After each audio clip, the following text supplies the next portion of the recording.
አዲስ አበባ የተወለደ ዝዓበኹ ንወለደይ ናይ መወዳእታ ውላዶም እየ ወለደይ ደቆም ብስርዓት ተምሂሮም ናብ ጽቡቕ ስራሕ ዘብቅዑ በቲ ዓባብያ ደቆም ኣኽረርቲ ዝበሃሉ እዮም ኣብ ትምህርቲ ይኹን ስነ ምግባር ከም ዋዛ ዝበሃል ነገር የለን ኣነ እውን ሕሳስ ልደናይ ገዛና ስለ ዝኾንኩ ጠንኪርክ ተምሃሪ ከም ኣሕዋትኪ ኣብ ጽቡቕ ደረጃ ክትበጽሐለኪ ይብሉኒ ክልቲኦም ዓበይቲ ኣሕዋተይ ብትምህርቲ ዝተሳኽዐሎም እዮም ዝነበሩ እቲ ቦኽሪ ገዛና ናይ ሕክምና ስፔሻሊስት እዩ እታ ምዕባይ ሓፍተይ ድማ ኣርክቴክት እያ ዝነበረት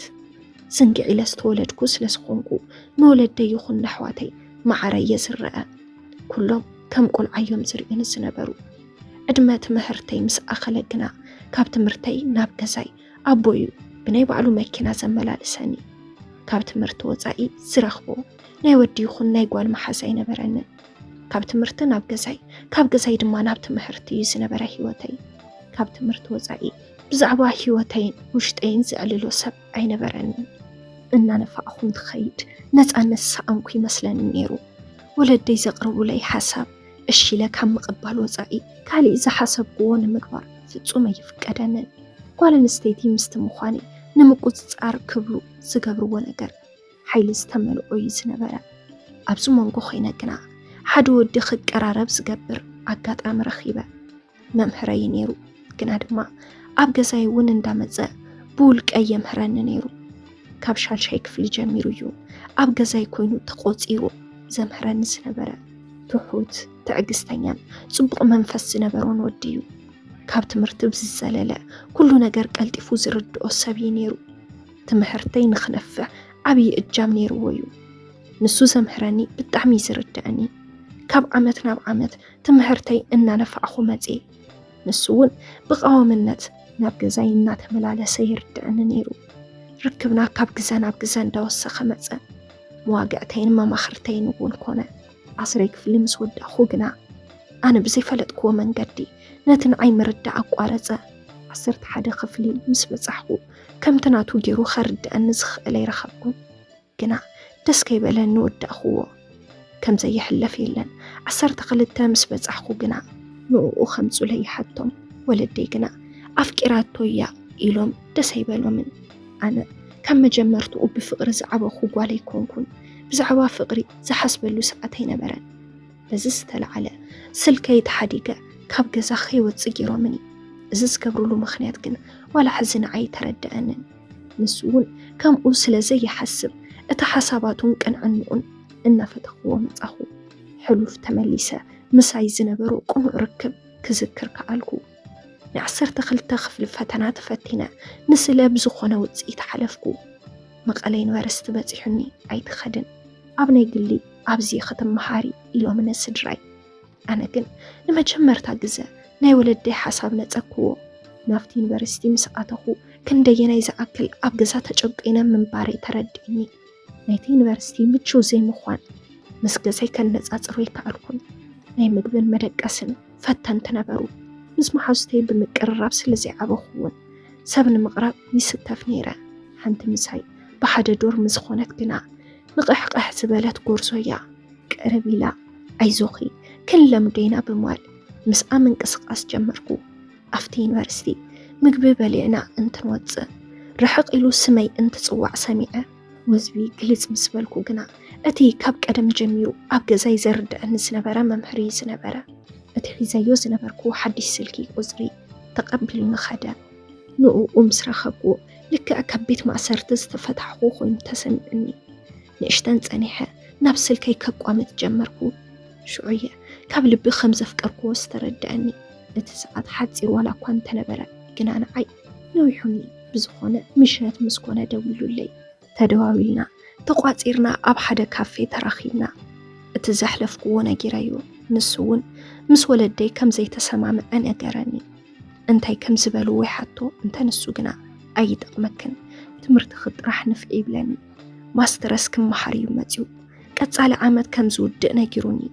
በብመዓልቱ ይድውለለይ ከይተራኸብና ይንውዕልን መንቀዲሙ ናይ ፍቕሪ ሕቶ ይቕርብ ኣብ መወዳእታ ግና ንግሆ ቤተ ክርስቲያን ሓቢርና ክንኸይድ ሓቲተዮ እንተንሱ ግና ኣይክእልን ክብል መለሰለይ ድሕሪ ሰዓት ግና ኣብ ሓደ መናፈሻ ክንራኸብ ከም እንኽእል ይነግረኒ ኣነ እውን ናፍቲ ቦታ ኸድኩ ንሱ ግና ኣብቲ ቦታ ቀዲሙ ነጸንሐ ምስ ረኣኽዎ ግና ውሽጠይ ፍርሕ ተሰሚዑኒ እናፈራሕኹ እናተባዕኹ ሰላም ኢለዮ ምንም ከይፈልጠኒ ክብል ድንብርብር እንዳበልኩ ኮፍ ኢለ ሒዘያ ዝነበርኩ ንእሽተን ቁራጽ ወረቐት ሓብክዎ ኣብቲ ወረቐት ዝተጻሓፈ 3 ቃላት ጥራሕ እየን እንተ ንሱ ግና ነዊሕ ግዜ ወሲዱ አንበቦ ናተይ እናቱ ርክብ ወለደይ ከም ዘይፈትዎ ይነግረኒ ኣነ ዝደልዮ ህይወት ኢሉ ከርድአኒ ጀመረ ካብ ትምህርቲ ወጻኢ ብዙሕ ዝፈልጥ ይመስለኒ ነይሩ ግና ተደኒቀ ኣፈይ ከፊተ ክሰምዖ ጸናሕኩ ኣብ ፍቅሪ ዓለም እንተኣቲና ንስኺ ናተይ ኣካል ክትኾኒ ይግባእ ነዚ ድማ ናይ ወለድኺ ፍቃድ የድልዩ ይብለኒ ናትክ ቤተሰብ ኣነ ናባኺ ኸይቀርብ ብዙሕ ጻዕሪ እዮም ገይሮም ብገንዘቦም ቃሕቶኦም ክገብሩ ዝኽእሉ እዮም ናተይ ቤተሰብ ድማ እምነትን ፍቅርን ደኣምበር ምንም ዘይብሎም ድኻታት እዮም ስለዚ እዚ ክልተ ሰፊሕ ኣፈላላይ ከመይ ጌርና ክነቋርጽ ንኽእል ይብለኒ ናተይ ናትክን ፍቅሪ ናይ ወለድና ድጋፍ እንድሕር ዘይተወሲኽዎ ሓንደበት ክፍተት ክፈጥር ይኽእል እዩ ስለዚ ከመይ ኢልና ኢና ክንነብር ንኽእል ምስ በለኒ ሓንደበት ብፍንጨይ ደም ክፈስስ ጀመረ ነሲራ ማለት እዩ ካባኽን ላዕሊ ኣነ ፍቅረክ እየ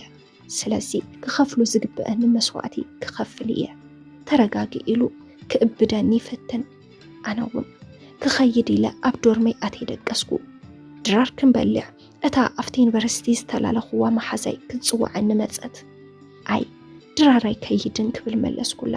ኣኸቲሉ ድማ ስልክ ተደዊሉኒ ቀልጢፍኪ ናብ በሪ መጺሉ ጸዋዐኒ ኣነ እውን የፍቅረኪ ኢሉ ዝተጠቕለለ ፖስታ ሂቡኒ ኸደ ከፊተ ክሳብ ዝሪኦ ኣመናት ሓንጠኹ ናፍቲ ዶርመይ ከይደ ድማ ፍቅረይ ናይ ነብስን ናይ ስጋን ቸኮሌት ሂበካ ኣለኹ ይብለኒ እቲ ብገዚፍ ዝተጠቕለለ ፖስታ ከፊተ ምስ ረኣኽዎ ቸኮሌትን መጽሓፍ ቅዱስን ረኸብኩ ደው ኢለ ሓቲተዮ ዝጠንክረክን ጥዕምቲ ምዃንክን ምግላጽ ዝተጠቐምኩሉ ይብለኒ ከም ሓድሽ ዝተፈጠርኩ ኮይኑ ተሰሚዑኒ ትምህርተይ ንፍዕቲ እናኾንኩ መጻኹ ምርግጋእ ተሰምዐኒ ከምዚ እንዳበልና ፍቅርና ቤተሰብ እንተይፈለጡ ቀፂልና ኣፍቃሪዬ ማስተርስ ወዲኡ ንሓወይ ኣዲስ ኣበባ ኸይዱ ብምርካብ ሽማግለ ሊኡኹ ቃል ክንተኣታቶ ከም ዝደሊ ነገሮ ሓወይ እውን እስኪ ንኣኣ ክሓታ መጀመርታ ይብሎ ናባይ ደው ኢሉ ከምዚ ይብለካ ኣሎ እንታዩ ሓሳብኪ ኢሉ እንተሓተኒ ኣነ እውን ናይ ፈጣሪ ፍቃዱ እንተደኣ ኮይኑ ምስኡ ክነብር እየ ዝደሊ ኢለ ንሓወይ መለስኩሉ ሓወይ ግና ብሕርቃን እምቢ ኣይደልየካን እንተደኣ ዘይልክዮ ሓወለኒ ኸይትብል ይብለኒ ኣቦይ እውን እቲ ትምህርቲ ኣቋሪፀ ክኸይድ ገበረ ምስ ከድኩ ሓደ ናይ እኽሊ መኽዚን ኣብዚ ኮፍ ኢልኪ ተቆጻጸሪ ተማሂርክ እውን እዚ ክትሰርሕ ይብለኒ ኣነ እውን ሕራ ኢለ ተቐበልክዎም ሽንቲ ምርመራን ድንግል ምዃነይን ቼክ ግበር ኢሎም ሕክምና ወሰዱኒ እቲ ኣፍቃሪየ ዝለኣኾ ሽማግለ ወለደይ ኣይኾንን ኢሎም መለስዎ ካብቲ ዩኒቨርሲቲ ሓሚመ ኢለ ዊዝድሮ መልእየ መፂ ነይረ እቲ ሽንቲ ምርመራ ምስ ገበርኩ ድማ ጥንስቲ ምዃነይ ተረጋገጸ ብድሕሪ እዚ ወለደይ ናፍቲ ዩኒቨርሲቲ ክምለስ ኣይፈቐዱለይን ኣፍቃሪየይ ንተወሳኺ ትምህርቲ እስራኤል ከይዱ ግና ድማ ኣጆኺ ድሕሪ 3 ወርሒ ክመጽእ ይብለኒ ካብዚ ኩሉ ገዛ ክካረየለይ ነጊረዮ ሓንቲ መሓዝ ኣፍቃሪየይ መጽያ ሂዛትኒ ኸደት ኣፍቃሪየይ ዝገበረ ገይሩ ንሓወይ እመኖ ሓወይ ድማ ንወለደይ ብምእማን ሽማግለ ተቐቢሎም ክምርዓውን ሓዳር ክምስርትን ገይሮምኒ ፍቅራዊ ርክብና ናብ ሓዳር ተሰጋገረ ካብ ኣፍቃሪየይ ብዙሕ ትምህርቲ እናወሰድኩ መጽ ትዕግስቲ ተጻዋርነት በዚኦም ኣነ እውን ተሓነጽኩ ወለደይ ዋላ እኳ ንሰብኣየ ኣይፍተውዎ በንጻሩ ናይ ሰብኣየ ወለዱ ግና ኣብ ትሑት መነባብሮ ኮይኖም ፍቅሮም ብጣዕሚ ደስ ዝብለካ ሃፍቲ ዘይኮነስ ፍቅርን ጥዑም ህይወትን ምርካበይ ኣመና ደስ ኢሉኒ ዝኾነ ሰዓት ግና ኣፍቃሪየይ ናይ መኪና ሓደጋ ኣጋጠሞ ናፍቲ ሕክምና ሒዞም ንምስከዱ ርእሱ ብፋሻ ተጠቕሊሉ ካሊእ ኣካላቱ ኣይርአን ነይሩ ሽዑ ነብሰይ ክሳብ ምቁፅጻር ዝኣበየኒ ኾንኩ እንትበኪ ኣጆኺ ይብለኒ ሓደራ ውላደይ ሓደራ ይብለኒ እቶም ሓኻይም ቀልጢፎም ካፍትሩም ኣውፁኒ ብዙሕ እንተይጸንሐ ዓሪፉ ኢሎምኒ ናይ ስቃይ ግዜ ክሕልፍ ተገደድኩ ወለደይ እዚ ምስ ሰምዑ ኣብ ክንዲ ዝሓዝኑ ተሓጒሶም ብጣዕሚ ብጭካነ ስድራይ ሓዚነ ሰብ ክሳብ ክንዲዚ ሞት ይምነድ እዩ እሞ ድማ ብልቢ ናይ ዘፍቅራ ሰብ ኣይጓሎም እዚ ዝገደደ ንዓይ ውሽጠይ ጎዲእኒ ክንዲ ሓዘነይ ዝካፈሉንን ዝማቐሉንን ምንም ከይመሰሎም ተረፈ ኣብቲ እንዳ ወለደይ ተዓፄ ዳግም ንኸይወፅእ ተፈረደለይ ሓደ ፍሉጥ ሓኪም ኣሎ ጥንስኺ ክተስድድየ ኸይብሉኒ ናብ ሕክምና ንግሆ ሒዞም ንኸዱ ኣነ ግና ለመንክዎም እቲ ዕሸል ናይ ፍቃርየ ቃል ኪዳን እዩ በጃኹም ነዚ ጥንሰይ ተስድድለይ ክብል ለመንክዎም ንሳቶም ግን ባጨውለይ ኣይኾንን እዚ ድቓላ እዩ ውላድ ክኸውን ኣይኽእልን ክብሉ ንጀመሩ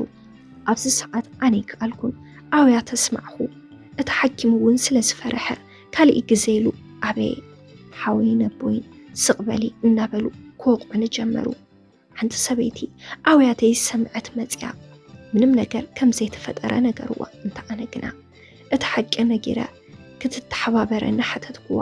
ንሳ እውን ፖሊስ ፀዊዓ ኣድሒናትኒ ዝተወሰነ ቅርሺ ሂባትኒ ቤተሰበይ ኣብ ዘይረኽቡን ከባቢ ከይደ ኣብ ሓደ ፀግዐ ኮፍ በልኩ ብጣዕሚ ሕማምን ድኻምን ነይሩኒ ብኹነታተይ ዝሓዘነ ሰብ ገንዘብ እንዳገደፈለይ ይሓልፍ ሓደ ወዲ ግና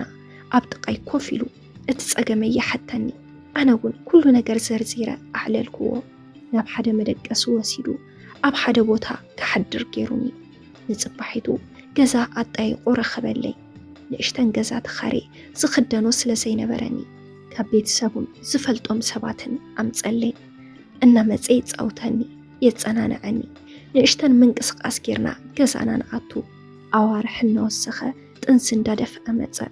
ኣእጋረይ እንዳሓበጠ መፅዩ መዓልተይ ኣኺሉ ኣብቲ ከባቢ ዝርከብ ሆስፒታል ሓረስኩ ወለደይ ናብ ዝርከብሉ ኸይዱ ንኽሪኡኒ ይነግሮም ሓደ ሰብ ግን መፅዩ ዝርአየና ይነበረን ናፍታ ዝተኻረኽዋ ገዛ ሒዙኒ ብምኻድ ገዓት ይኹን ኩሉ ነገር ኣዋልድ እናለመነ ክሰርሓለይ ይገብር ውላደይ 6 ወርሒ ምስ ኣሕለፈ